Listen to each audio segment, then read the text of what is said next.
Hello everyone, welcome to Salt Academy. Salt Academy में current affairs, जो उत्तर प्रदेश का current affairs series है, उसी सीरीज़ में ये अगला वीडियो है। आज मैं आपके लिए ले आया हूँ उत्तर प्रदेश का बजट, जो 22 फरवरी 2021 को पेश किया गया। तो इस बजट की सबसे ख़ास बात यह है कि ये अपने आप में एक पेपरलेस बजट है। इसमें कोई कागज़ों का इस्तेमाल नहीं हुआ। ये ऐसा क्यों हुआ? कोविड महामारी के कारण इस बजट को डिजिटली अपलोड करना पड़ा। तो ये फर्स्ट पेपरलेस डिजिटल बजट है। और इस डिजिटल बजट में एक और ख़ास बात यह है कि राज्य के इतिहास का ये सबसे बड़ा, सबसे लंबा बजट है। तो आइए कुछ देख लेते हैं। इस बजट में जो केंद्र बिंदु है, इस केंद्र बिंदु को हम उद्देश्य भी बोल सकते हैं। बजट मतलब सरकार का उद्देश्य क्या है ये बजट लाने का, मतलब इससे क्या क्या फ़ायदा समाज में हो सकता है, वो चीज़ें अगर देखें तो समग्र समावेशी विकास होना है उत्तर प्रदेश की जनता का। समग्र यानी कि आपका होलिस्टिक सोसाइटी में जितने कैटेगरी के लोग हैं, जितनी तरह की विभिन्नताएं हैं, सबको लेते हुए एक साथ चलना है। तो ये समग्र अच्छा, इसमें आपको कभी कभी हिंदी के बड़े डिफ़िकल्ट वर्ड्स यूज़ होते हैं जो कि हम सामान्यतः नहीं यूज़ करते आम भाषा में, और हम इंग्लिश ज़्यादा यूज़ करते हैं, यानी इंग्लिश और हिंदी का मिक्स जो हमें ज़्यादा सरल लगता है।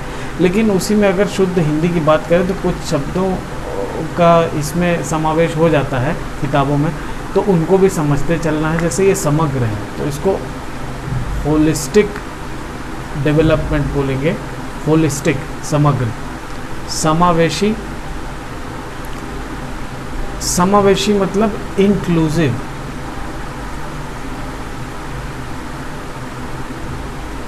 इंक्लूसिव, होलिस्टिक, इंक्लूसिव डेवलपमेंट, समग्र एवं समावेशी विकास।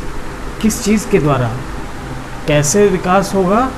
स्वावलंबन यानी सेल्फ रिलायंट के द्वारा। सेल्फ रिलायंट के द्वारा स्वावलंबन होने के बाद क्या प्राप्त होगा? सशक्तिकरण। सशक्तिकरण यानी स्वावलंबन यानी अपने आप से जब आदमी खुद से कुछ करने लगेगा तो उसके बाद वो एम्पावर्ड हो जाएगा। ये हो गया सेल्फ रिलायंट, ये हो गया एम्पावरमेंट। तो ये समग्र एवं समावेशी विकास के द्वारा स्वावलंबन को बढ़ावा देते हुए हमें समाज में सशक्तिकरण लाना है। इस बजट का ये खास उद्देश्य है, ये केंद्र बिंदु है इस बजट का। तो उत्तर प्रदेश का वित्त बजट जो है सुरेश रैना द्वारा, जो हमारे वित्त मंत्री हैं, जो है 2021 से 21-22 वाला बजट, जो 22 फरवरी 2021 को पेश किया गया। तो सबसे बड़ी बात यह है कि ये फर्स्ट पेपरलेस बजट है, डिजिटली अपलोड किया गया है, और ये इतिहास का, उत्तर प्रदेश के इतिहास का सबसे बड़ा बजट है। आइए इसकी कुछ और डिटेल्स देख लेते हैं, यानी उसके जो मैथमेटिकल, यानी उसके जो डिजिटल चीज़ें हैं, जैसे कि कितना उसका टोटल साइज़ है बजट का, फिर उसके बाद उसमें रेवेन्यू और एक्सपेंडिचर क्या क्या रहा है, वो चीज़ें डिटेल हम अभी देखते हैं। और उसके बाद हम देखेंगे कि उसमें अलग अलग डिवीज़न के लिए कितना कितना अलॉटमेंट है या क्या क्या उसके लिए व्यवस्था की गई। जैसे महिलाओं के लिए क्या है, कृषि के लिए क्या है, एग्रीकल्चर के लिए, और फिर जो फसलें हैं, जो उत्पादन है, प्रोड्यूस है, उसके लिए क्या क्या है। तो आइए बाकी की डिटेल्स देखते हैं, बने रहिए। उत्तर प्रदेश का जो इंट्रोडक्शन आपने बजट का देख लिया है अभी 2021-22 का। अब इसका जो है आंकड़ा देख लेते हैं, उसके कुछ मैथमेटिकल जो डिटेल्स हैं वो देखते हैं। वित्तीय बजट, जो बजट है इसका जो पूरा साइज़ है वो 5,50,000 रुपये और 270 करोड़ 78 लाख रुपए, ये पूरा इसका साइज़ है। और ये 27,598 करोड़ 40 लाख रुपए की टोटल नई योजनाएं शामिल की गई हैं इसमें।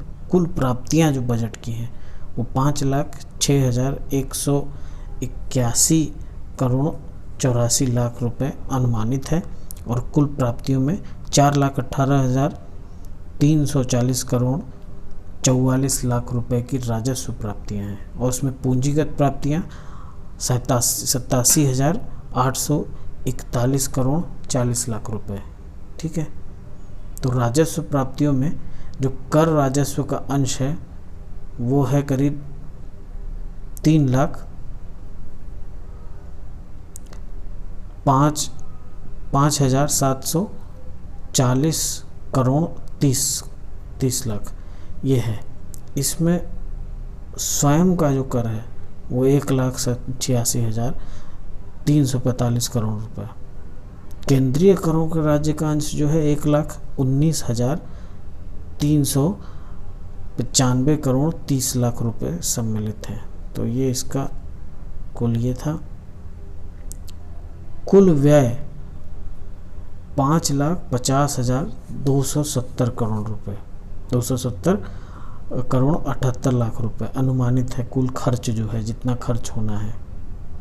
और उस कुल व्यय में राजस्व लेख का व्यय जो है 3,95,130 करोड़ 35 लाख इतना है।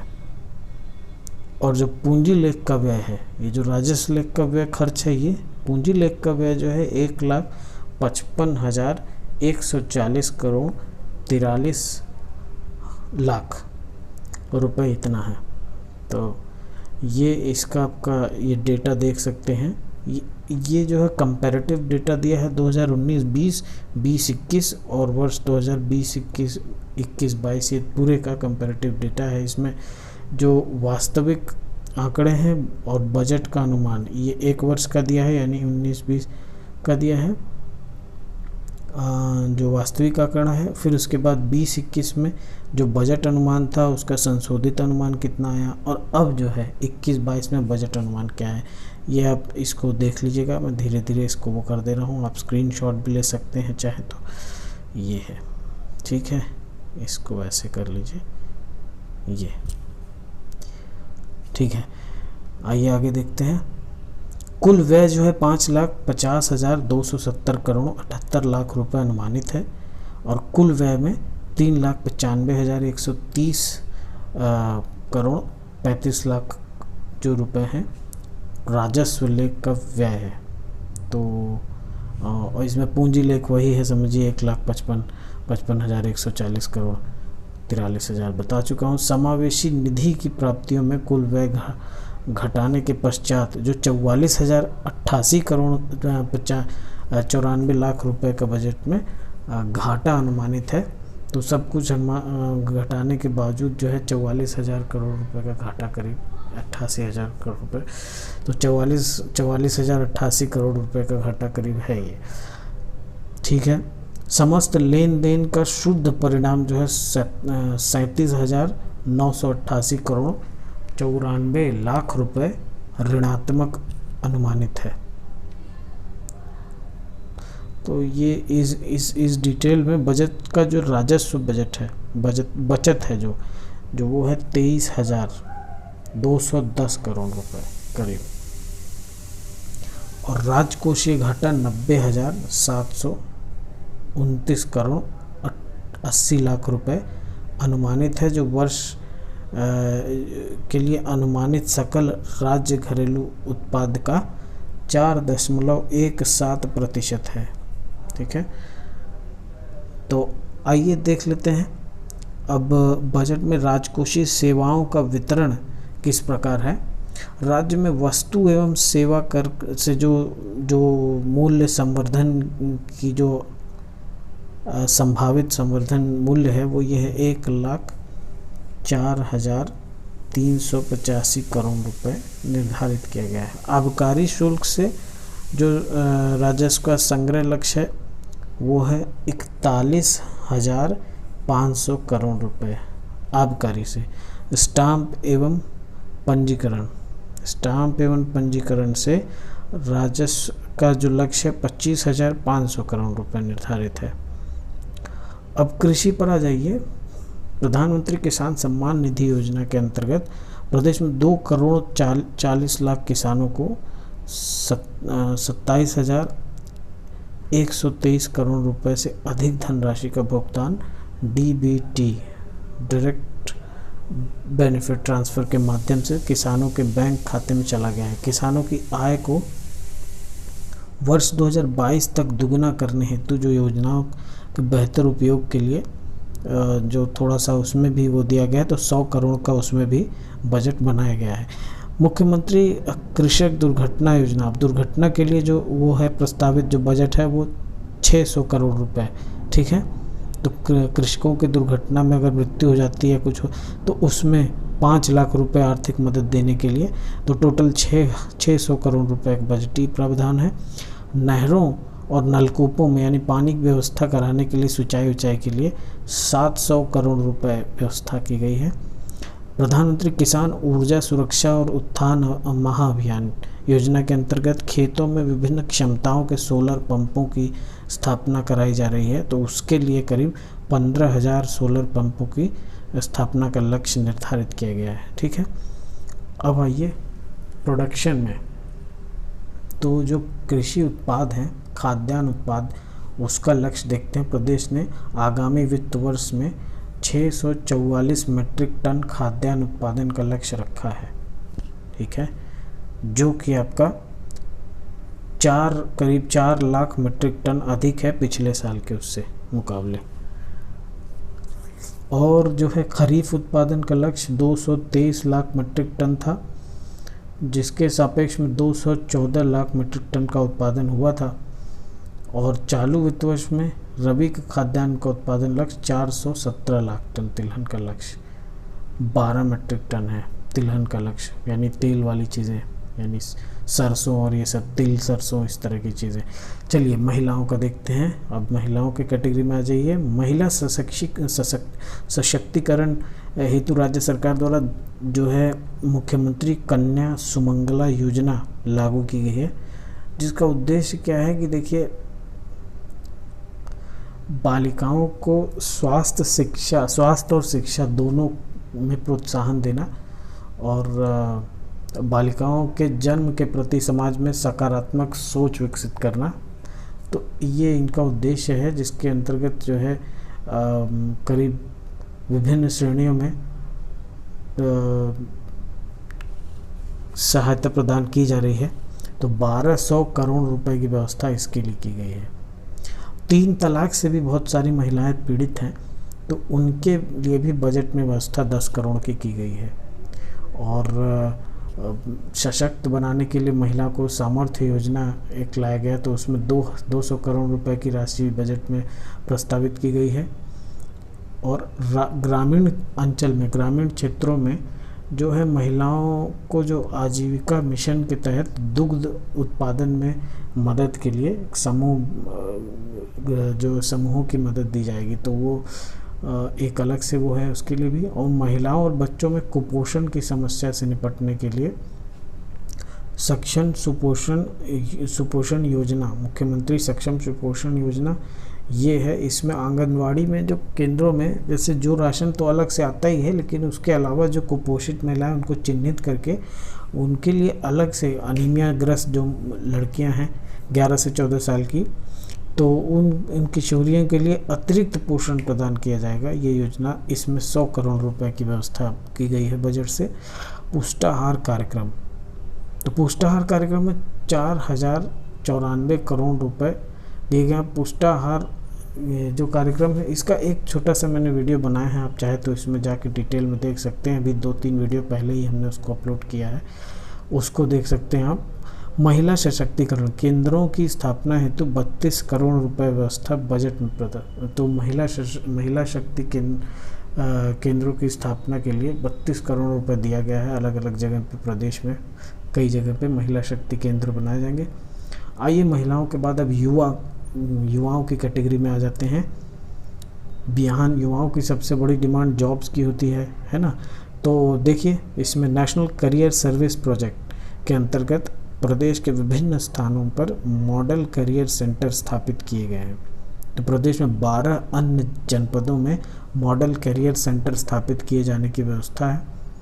युवा खेल विकास एवं प्रोत्साहन योजना, खेल कूद में भाग लेने के लिए युवाओं को प्रोत्साहित करने के लिए 8 करोड़ रुपए, करीब 8.55 8.5 करोड़ रुपए की व्यवस्था की गई है। ग्रामीण क्षेत्रों में युवाओं को खेल कूद में बेहतर अवसर प्रदान करने के लिए क्या है, ग्रामीण स्टेडियम और जो ओपन जिम आजकल चला है कि मतलब किसी पार्क में कुछ जिम टाइप की चीज़ें, कुछ मशीनरी लगा दिया, उससे भी कसरत होती रहती है, तो वो ओपन जिम बोलते हैं उसे, उसके निर्माण के लिए 25 करोड़ रुपए की व्यवस्था की गई है।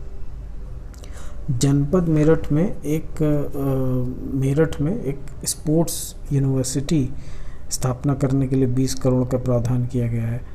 तो युवा अधिवक्ताओं को आर्थिक सहायता, यानी जो लॉयर्स हैं, जो यंग लॉयर्स हैं, जो LLB करके अभी निकले हैं, उनकी सहायता प्रदान करने के लिए 5 करोड़ की धनराशि दी गई है। कार्मिक कल्याण, असंगठित क्षेत्रों के श्रमिकों को सुलभ चिकित्सा सुविधा प्रदान कराने के लिए मुख्यमंत्री जन आरोग्य योजना का प्रारंभ किया गया है। 100 करोड़ रुपए की धनराशि इसमें प्रस्तावित है, ठीक है। और महिला श्रमिकों को विभिन्न रोजगारों में समान अवसरों में वृद्धि, कार्य की प्रकृति, कार्य के घंटे व पुरुषों के समान पारिश्रमिक दिलाए जाने के लिए एक सलाहकार समिति का गठन किया गया है। तो सरकार ने दूसरे प्रदेशों से वापस आए उत्तर प्रदेश के श्रमिकों और कामगारों के रोजगार व स्वरोजगार उपलब्ध कराने के लिए एक नई योजना, मुख्यमंत्री प्रवासी श्रमिक उद्यमिता विकास योजना जो है, इसके लिए 100 करोड़ रुपए का प्रावधान दिया है, ठीक है। तो यही है। इस तरह से 12 करोड़ रुपए का बजट प्रस्तावित है, जो सुरक्षा, जो क्रमिक, जो पल्लेदार हैं, श्रमिक परिवार और असंगठित क्षेत्र के कर्मचारी हैं, जो उनकी सामाजिक सुरक्षा के लिए, यानी बीमा योजना के लिए ये 12 करोड़ रुपए दिया गया है। गोवंश संरक्षण, अब युवाओं का हो गया, श्रमिकों का हो गया, महिलाओं का हो गया, लगभग इनका हो गया। तो अब आइए गोवंश, पशुओं के लिए, निराश्रित पशुओं की देखभाल के लिए जो है करीब 5,58,000 जो है 58,000, जो 5,58,000 जो है गोवंश की संख्या है, उनके लिए पोषण हेतु प्रदेश में 5206 गो आश्रम स्थल का संचालन किया जा रहा है। तो ये है, गौशालाएं पंजीकृत की जाएंगी, इस तरह की गौशालाओं के लिए हो गया। तो पशुओं में संरक्षण एवं संवर्धन हेतु जनपद वाराणसी में गोकुल ग्राम की स्थापना की गई है। स्वास्थ्य, आइए स्वास्थ्य को देख लेते हैं। कोविड-19 के नियंत्रण हेतु टीकाकरण योजना के लिए लगभग 50 करोड़ रुपए की व्यवस्था की गई है, ठीक। तो टीकाकरण के लिए 50 करोड़, आयुष्मान भारत योजना के लिए 1300 करोड़, राष्ट्रीय ग्रामीण स्वास्थ्य मिशन हेतु जो है 1 मिनट, तो 50 करोड़ रुपए की व्यवस्था टीकाकरण के लिए, ठीक है। आयुष्मान भारत योजना के लिए 1300 करोड़ रुपए, है ना। और जो है प्रधानमंत्री मातृत्व वंदना योजना के लिए 320 करोड़ रुपए का प्रावधान किया गया है, ठीक है। और प्रदेश में 13 जिलों में जो है नए मेडिकल कॉलेजों के लिए 1950 करोड़ रुपए का प्रावधान किया गया है, यानी 1950 करोड़ रुपए का प्रावधान है बजट में इस बार 13 जिलों में। बिजनौर, कुशीनगर, सुल्तानपुर, गोंडा, ललितपुर, लखीमपुर खीरी, चंदौली, बुलंदशहर, सोनभद्र, पीलीभीत, औरैया, कानपुर देहात तथा कौशाम्बी में एक निर्माणाधीन नए मेडिकल कॉलेजों के लिए इतने रुपए का व्यवस्था किया गया है, ठीक है। और PPP मोड में, PPP मोड में, यानी जो है PPP मोड जो होता है, जिसमें पब्लिक प्राइवेट पार्टनरशिप में मेडिकल कॉलेजों का संचालन किया जाएगा, इसके लिए 48 करोड़ रुपए की व्यवस्था भी की गई है। तो ये है। अमेठी और बलरामपुर में नए मेडिकल कॉलेज की स्थापना हेतु 175 करोड़ रुपए की व्यवस्था प्रस्तावित है। चक गजरिया में अटल मेडिकल यूनिवर्सिटी जो 100 करोड़ रुपए का प्रावधान इसके लिए है, ठीक है। KGMU जो लखनऊ में, वहाँ इंस्टीट्यूट ऑफ वायरोलॉजी और इन्फेक्शन डिजीज़ के अंतर्गत बायो सेफ्टी लेवल 4 लैब की स्थापना लक्षित है। ठीक है। और KGMU लखनऊ, राजकीय मेडिकल कॉलेज प्रयागराज, राजकीय मेडिकल कॉलेज मेरठ में डायबिटीज़ रेटिनोपैथी उपचार सेंटर की भी व्यवस्था की जाएगी। ठीक है। तो ये है औद्योगिक विकास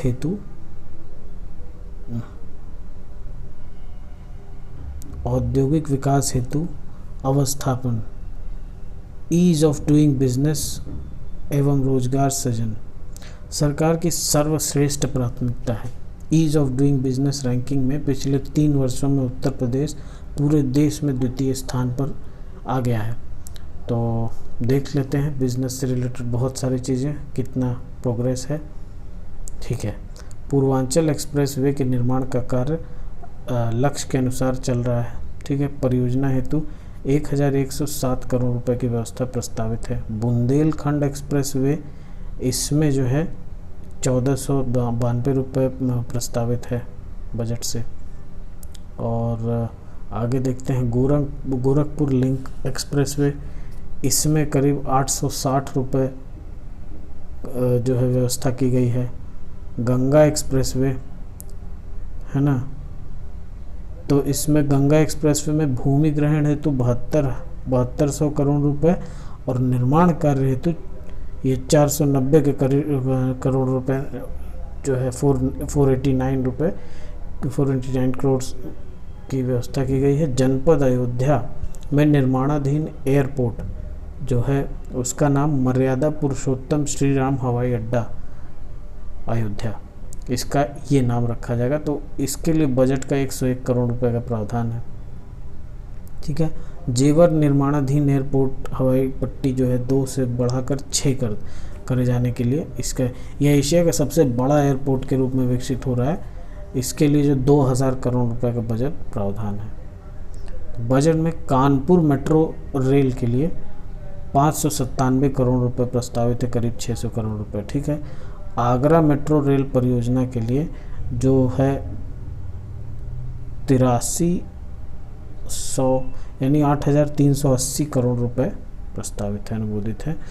और परियोजना हेतु 400 बजट में जो है इस बार 478 रुपए की व्यवस्था की गई है। ठीक है। वाराणसी, गोरखपुर व अन्य शहरों में जो है मेट्रो व्यवस्था, वाराणसी, गोरखपुर और भी, तो 100 करोड़ रुपए इसके लिए भी इस बार प्रस्ताव में दिया गया है। हाँ, तो 10 शहरों में, प्रदेश के 10 शहरों में जो है मेट्रो स्मार्ट सिटी के अंतर्गत, ठीक, स्मार्ट सिटी के अंतर्गत योजनाएं चलाई। तो 2000 करोड़ रुपए इसके लिए है।